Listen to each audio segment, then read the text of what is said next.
Hi there, and welcome to the Skylight Books author reading series. If you'd like to learn more about us and our many upcoming author events, please visit skylightbooks.com, where you can browse our inventory, buy books, and join our Friends with Benefits Club. You can also follow us on Twitter, Tumblr, and Facebook. To speak to a real live bookseller like me, please call 323-660-1175. Thanks for your support, and enjoy. So, without any further ado, let's get the evening started. So we have here with us today Robert J. Peterson. He's a writer, web developer living in LA. He co-hosts the podcast Make It So and Hiram's Lodge. He's appeared as a pop culture guru on the web talk shows Comics on Comics, The Fan Base, Press Week in Review, Collider Heroes, Screen Junkies, TV Fights, and Fandom Planet. But more importantly, he's the founder of California Cold Blood Books. And our author of the evening, Drew Minh, is a former digital advertising executive in LA with first-hand knowledge of our current social media revolution. He's lived in Barcelona and Paris, where he worked as a freelance writer, ghostwriter, and digital consultant. He's had fiction published in 3AM Magazine, Word Riot, Litro Magazine, and other publications. He also wrote a fictional crime column for weekly newspapers in Spain, and he is the author of the novel Neon Empire. Please welcome Robert J. Peterson and Drew Minh. Awesome. Thank you so much. Hi, everybody. Can everyone hear me? Hi. As you heard, I'm Robert J. Peterson. I am the founder of California Cold Blood Books, and we're going to do a little conversation with me and Drew Minh. Drew, how's it going, man? Good. Can you hear me? Is this working at all? Hello? Okay. I probably don't need it. Yeah. Yeah, same here. I just want to be mindful of people who have hearing difficulties. Hello? Okay. Hello? Wow, okay. Oh, Yeah, yes. Hello, I'm here. Skylight's already regretting hosting it. I'm Yeah. not really used to these things, so I might spit in it or something. Well, let's get started with a conversation here, and let me just start. So, Drew, my goal with this sort of opening here is to embarrass the hell out of you. So, I just want to say that I love writing, and I love books, and I love your book. I love it. It is so good. I remember reading it for the first time. You are such an accomplished writer. It is such an accomplished work, and for what it's worth, I love novels. I love the form of the novel, and there's a particular kind of really special symmetry to a novel that when you look at it, when you perceive it from afar, there's a certain shape and special grandeur to it, and Drew really gets that. And Neon Empire, it is such a good book. And I just want to heap just untold praise on your shoulders. You are so talented, and you deserve every success that comes from this book or any book that you write from here on out. I just want you to know that. I just am. I say this about all my authors here at California Cold Blood. I am just in awe of their talent and yours, including and especially. And to that end, I wanted to talk about. Something at California Cold Blood, for me at least, is that for every book that I've acquired at California Cold Blood as an editor, there's always been kind of a threshold moment for me reading the book. Like all the books that I've liked, but there's always been kind of a moment where I get to a certain scene and I'm just like, all right, I'm going to make an offer on this book. Unless the author completely bungles it from here on out, I'm going to make an offer on this book. And for Neon Empire, it happened very, very soon into the reading of it. But in particular, there is the scene, the boardroom scene that I mentioned to you in my kind of sort of prep questions here, where everyone talks about the genesis of utopia. And for those of you y'all not in the know here about Drew's book, utopia, spelled E-U-T-O-P-I-A, utopia, is this invented man-made city, this Las Vegas of the near future that is driven entirely by social media. And there is this wonderfully just cynical and cold-hearted and incredibly funny board meeting in your book where everyone comes up with the idea for this city. And just for me, for everyone here who's listening, and also just for me in just an absolute slack-jawed awe of your talent, if you could talk with us about that boardroom scene and how it came to be, where it may have come from in your own personal experience. Just like walk us through like the kind of magic of writing that scene. Okay, yeah, thank you. So, the thing is in any novel, there's a point, especially when you're world building. If it's science fiction, there's exposition. It's really tough to do and do it in a way that engages people. So I really took it upon myself. I took it as a challenge. I wanted to make this chapter in particular as engaging as possible. It is a boardroom. It actually takes place a few years before the story in the novel takes place. But it's important because it shows how people came up with the idea for the city itself. And he mentioned the city's called Utopia. My idea for it, before I get to the boardroom scene, was I was kind of obsessed with these Chinese fake cities that were popping up all over. There's like a fake Paris, there's like a fake London, there's duplicature all over China. And I wanted to write a book about Paris because I had left Paris and I wanted to do something that was inspired by Paris but also science fiction. And then when I was driving cross country in 2014, I landed in Las Vegas, and I realized that we'd been doing it for much longer. And that turned into Utopia. That turned not just from Paris, it turned into Rome, Barcelona, and London. And how does that come together without it just being a copy of Las Vegas and make it Vegas 2.0 in the near future? I'd been working in advertising agencies. I've been doing digital marketing. I'd been working with influencers, a lot of social media, ad tech. So meeting a lot of these account executives, I realized very quickly that there was something shady going on in the world of social media and digital marketing. And I'd been in a lot of meetings, these boardroom meetings. So in an agency world, it's quite neurotic and contentious. And in these boardroom meetings, there's a lot of that kind of like this. You feel like you're wearing lead boots in a boardroom meeting. You really you want to burst out and say something, but everybody kind of has that inside them. So I wanted to bring that tension to life in the meeting. There's a lot of inside jokes for anybody that's been in an agency. Things not working, overhead projectors not working or whatever, a lot of stuff like that. And the texting behind the scenes where you have people like making snipes about each other. But another thing about that, and I think that's kind of a theme that goes throughout my book, is it's the distance that people have between the work they do and then the real life ramifications of it. Yeah. It's you're doing tons of stuff on social, you're pushing out ads, you're trying to get awareness, whatever. You're trying to drive people towards a certain purpose.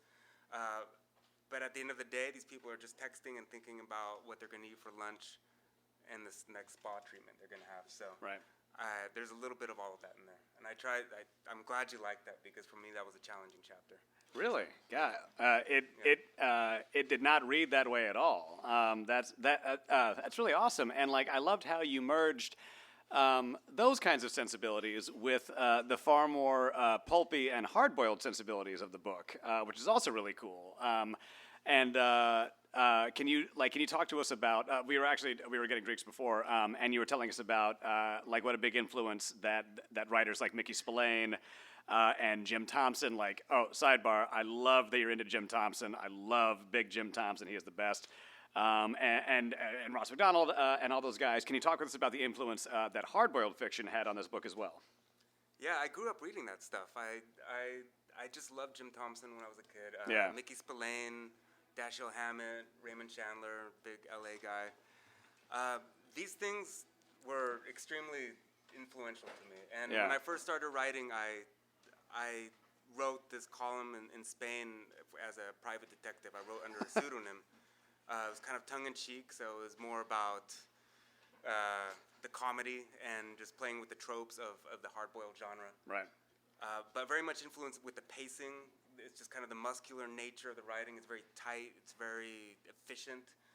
I just admire that a lot, and I like the amorality of the characters. Yeah. It's something that probably translated into my novel here. People are looking for a moral ending to it. They're not going to find it. But I just don't think we have that especially in the world I was working in agencies and advertising, I feel like you're very mercenary. You'll take what you can get. It's kind of like a private detective. Yeah. Like whoever's going to hire them, give them the retainer, they're going to go out there and do the job. And I felt like that's the kind of character that I kind of saw a little bit of myself in it. I would say you look at the characters in the book, there is a little bit of me in each of the characters. There's no one character that is me. But I think that does reflect the world we live in. Yeah. And just the gray area. It's all gray right now. Yeah. You know? That is very well said, and I know I'm supposed to ask you questions, but I keep giving you compliments. But there is a real spare elegance and beauty to the prose of hard-boiled fiction. You know, like you think of Mickey Spillane as just like this, kind of tough guy, but then you go and you read his prose, and it's just beautiful. Like it's just soaring, and I think your prose compares very favorably to the likes of Mickey Spillane and Jim Thompson and Dashiell Hammett and all those guys. You know. I'm sorry, there's not a question Thank there. you. No, yeah. I appreciate that. I'm literally like the gushing fanboy in a bad Q&A up here. Yeah. I don't know. My style probably doesn't reflect that much, but I think the intention and drive behind it does. I do look for that pacing.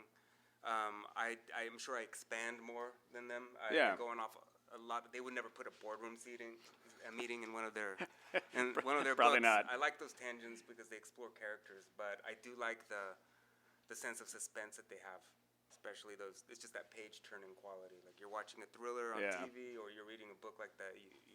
I like to leave a hook for someone who want to continue.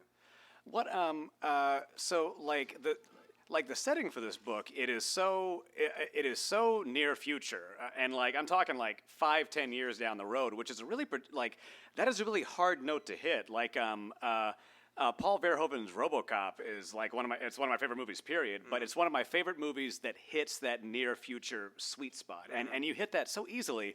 And so effortlessly, and like, can you just talk to us about like what? Oh God, there's probably like a long list of like shenanigans from like the modern day. But like, can you talk with us about like what from like the modern era, like from the world of influencers or social media, like contributed to like the near future atmosphere of your book? So I actually finished this book in late 2016. I had started writing it earlier, and I don't know if I mentioned, I was driving cross country. I was in Vegas, and that kind of gave me the idea for it. But when I was in Vegas, with this kind of story in my back pocket, I was thinking, I do want to do this fake near future city, but there were like these pictures of Britney Spears everywhere, like all over Vegas. Like her face was just plastered over everything, and that gave me the idea for Aurora. She's one of the main characters in the book. Great character. She's an influencer. I didn't even know what an influencer was before I came to LA. I had no idea what that term even meant. And I'm so sorry you had to learn the definition. I didn't know, but I knew when I saw her, I was like, that's my inspiration right there. Not physically, but like just that iconography, that just presence everywhere, and just that kind of that just dominance over a city. And then I did land in some agencies, being that it's LA, it's media driven. So I was doing like Telemundo campaigns and whatnot, but I started meeting with all these agencies that manage influencers, and that's how I learned about influencers. But they were like, "Oh yeah, do you know so and so PewDiePie, and we manage all these people." And I was like, "Who is that? I don't know," because I wasn't really a YouTuber. I'm sure I'd been exposed to them, so I started looking into them. And then one thing that really cinched it for me, I was with these account executives, and what they do, they kind of wine and dine you, and they want you to buy media. And these are very expensive media buys. Out at a bar, and he was just pointing out all the influencers that were around us in the bar. Wow. And I was like, okay, this is a thing now. Like, this is kind of a thing. And the more I looked into it, I just felt like, okay, that's interesting. I feel like like just from my own daughter, like, and I know what she watches on YouTube, and she does follow like influencers. That this is going to be. Maybe, and if I just like in my paranoid mind and if I just turn it up to 11, this might be the thing that everybody starts following in the future. Maybe the celebrities that we're used to, that are kind of built up by the system, that are manufactured, not unlike a lot of, I mean, it's kind of all related, but now you have these kids coming out here that are doing the influencer thing. They're trying to launch their own thing, and I just felt like that was the future we were going towards. Yeah, it's funny. My knowledge of influencers, God help me, it kind of rose in concert with reading your book, where I was certainly aware of the fact that there were people on social media who had a background in in certain fields or whatever, like movie stars and whatnot, who had great influence on social media platforms. But then, and I'm plucking this name entirely from the ether here, but Logan Paul is a good example of a guy who's sort of like raison d'etre is just. He just is an influencer. Like, I'm sure he does other things, but like he just makes funny YouTube videos, and that's what he does. And when I was reading your book, there was a time, and I'm sort of laying bare my kind of like old manness here, where I was just like, what is an influencer? Like, what the hell is Drew talking about? But then when I saw someone like Logan Paul, I was like, oh, that's what he's talking about. And like. You just you integrated that kind of like character type, this sort of like this new personality type that we have like in our society, so beautifully. And like you mentioned Britney Spears as like one of the kind of sort of like seeds for Aurora. Like, were there any others that went into her? No, not really. Yeah. I think I just started building. In my writing process, I kind of have an idea for a character, and I have Evernote, and I just start jotting down what I think her psychological profile would be. Okay. And I did want a transhuman element, so she's partly cybernetic. Which is super rad, yeah. There's, bits and pieces of a lot of different people, to be honest. Yeah. But it's just something I saw around me when I was like when I started diving into this world. I wanted to empathize with her and see where she was coming from, and not just make it just snarky and which is somewhat easy to do, I think, especially given the news that's coming out. I just wanted people to see where she's coming from. Yeah. And what I did notice in the advertising world is like you're always targeting demographics, and there's a real fetish with like younger audiences. Right. Prime audience being like 18 to 24 or up to 35. She's hitting the end of her life cycle of relevance, and I wanted that to be another theme in the book. Yeah. That came through so well, like that theme of just rapid aging. You know what I mean? Like, there's so many books about people who are like in their 60s or 70s, and and they think, oh, I feel old. But like in yours and just today, like, how old is Aurora? Like maybe in her mid 30s. Yeah, right? Yeah, totally. And she feels old, and that's an incredibly powerful theme that you explored in that. God, that's awesome. Well. You made a tactical blunder by talking about your creative process, so I want to hear about your creative process. Tell, like you mentioned Evernote, and I would love to hear about like just what kind of like planning or outlining, if any, that goes into planning out your books. Yeah. Okay. I do. I'd be remiss if I didn't really mention one other thing that led up to please, yeah. the creation of that, because this finished in 2016, but so much stuff has happened since then. Cambridge Analytica, the Fire Festival. There was this great New York Times article about this follower factory. So there's a honeymoon that's ended, I think, and that happened in 2017. Google drops its slogan, "Don't be evil." Facebook no longer says they move fast and break things. They're trying to be adults, but they're also controlled by shareholders, and they're trying to bring in money. So I feel like we've passed the threshold, and I'm just happy my book came out now, because it's not so much science fiction anymore, to be honest. I hear you. But yeah, so the creative process is that. Honestly, I look around me. I'm at work. For me, it's always been a challenge to like translate something that I find extremely mundane and analytical into something that could be entertaining, and I felt that's what I was doing. I'm looking at like dashboards and all this stuff, and how can I turn that into an engaging story? Yeah. So I like those challenges, and so that's one thing I delved into. I ingested things at work. I was always taking notes. I kind of an outliner. Halfway in writing, there's this, I don't know what they're called, an outliner and a pantser? A pantser, okay, yeah. And a pantser is someone who's just like wings it. It's like a Jack Kerouac. Yeah, Stephen King is a famous pantser, yeah. And has a scroll of paper and is just writing out a whole novel. Maybe I think I'm somewhere in between. I have to have. I always have an ending in mind. I have my characters. I need to really envision them. So I just sit with them for a while. I outline them. There's another character in the book. She's an executive who's kind of like on this offshore island, watching things from a distance. And I looked at some media executives in the world. I took inspiration from them, just seeing psychological moments in their life where they might have broken down, and how I can incorporate some of those things into my book. Nice. Yeah, and then the outline, it's an evolving thing. As I'm writing, it does change all the time, but I do kind of have some signposts there that help me complete the process. Nice. And so are there any plans for more books in this universe, if not sequels, and just exploring other aspects of it or anything like that? Yeah, I felt like I touched on something in the book where I didn't want to leave it, honestly, at the end. And there's I don't know how many characters, 4 or 5 characters in the book, and I feel like I can expand on them. Yeah.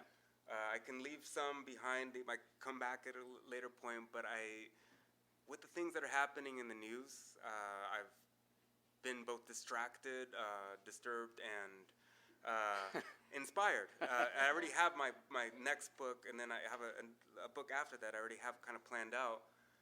But with Epstein and some of those shenanigans, and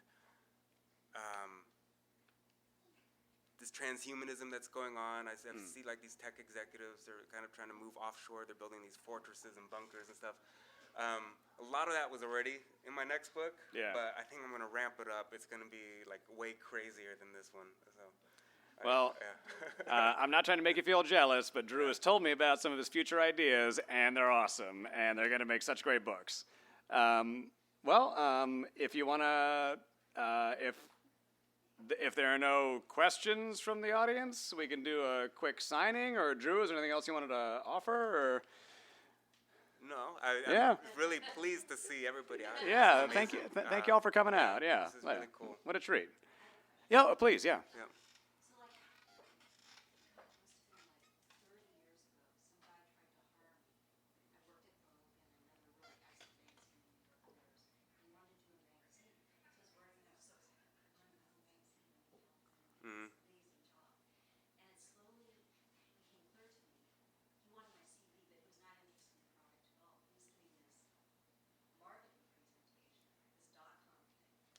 I guess I'm pretty naive or something, but I've never seen anyone publicize something about a product. Yeah.